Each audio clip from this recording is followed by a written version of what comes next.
وتاريخديني taxnaha ahayd Jaale Maxamed Siyaad Barre marka hore ereyadii dhaxalgalka ahaa ee uu yiri aan wax yar idin maqashiyo waana qaybtii lixaad ha ka beereynina ku taagnaada sabaan fog baa la tiriyay madduqoole wariga waa joogaa Soomaaliya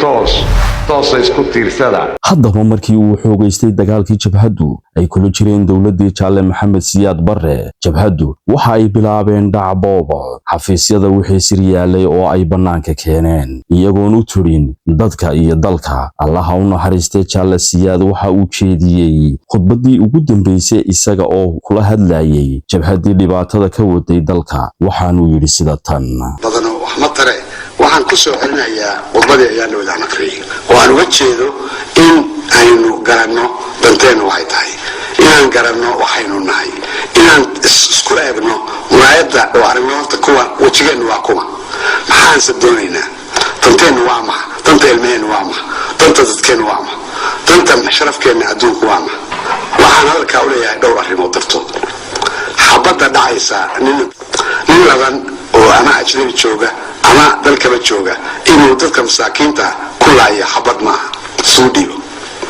waxa ka sii xun kuwa sida fooshxun oo beelqaysanay waxaan la yaabsanahay ninka inta xafiiska dawlad galay warqadii tuuraaya dariiq ku daadi xagee uu socda inuu keenaya